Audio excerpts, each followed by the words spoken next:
Buong tapang ang taas ng kong isisigaw. Pag-ibig, kapayapaan at pagkakaisa sa bayan ang dapat mangibabaw.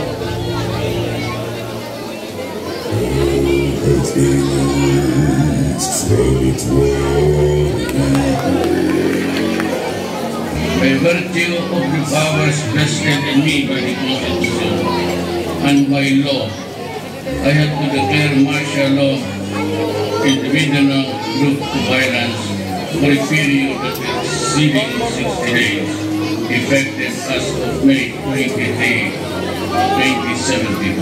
Nasa puta sa Marawi City ang mga sundalo at mga hihira ng miyembro ng Maute Group. Nasa puta ang tropa ng hihira ng Maute Group.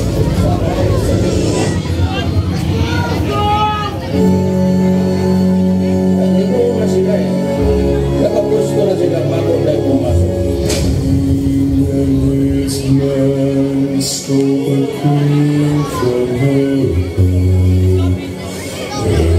Hindi agad na umawakan ng mga aksidente na may malaking pag-ataking gagawin ng Maute Group sa Marawi City.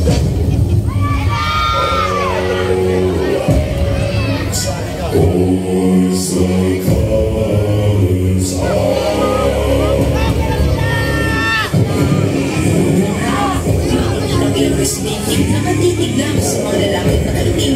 Ang iba, sige lang sa pagbiyahe. I am ordering you to crash. Stop.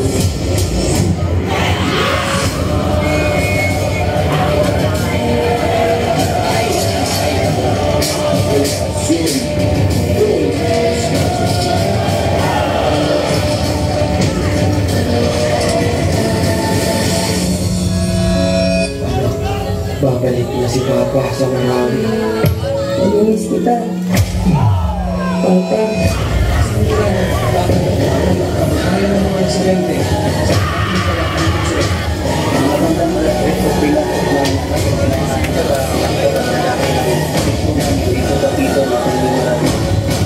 Dito ang mga kwento sa loob ng Marawi.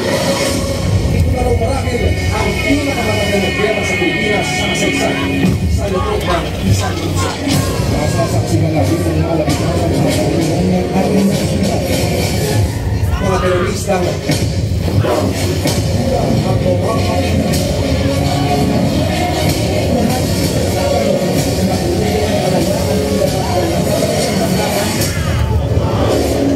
Itigil na ang ingay. Tama na ang tuturan. Itigil na ang tigmaan.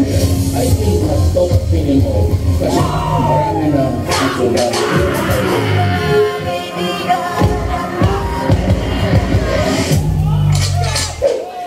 Tayo'y mga Pinoy, tayo'y Pilipino, huwag kang mahiya kung ang iyong pinay. Kung may isang bagay na pagunay ng gera sa Marawi, ito ay ang pagtutungan ano pa man ang Pilipinas.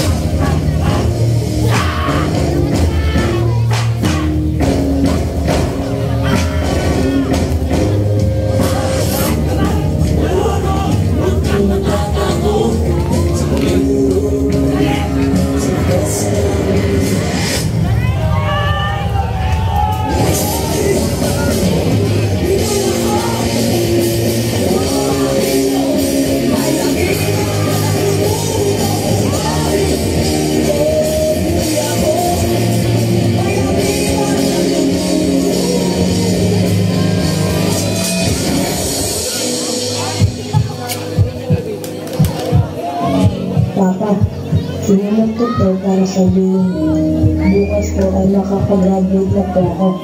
Pero po ang magsabit na medalya ko pinantayin ko po kayo. Nagmamahal, anak.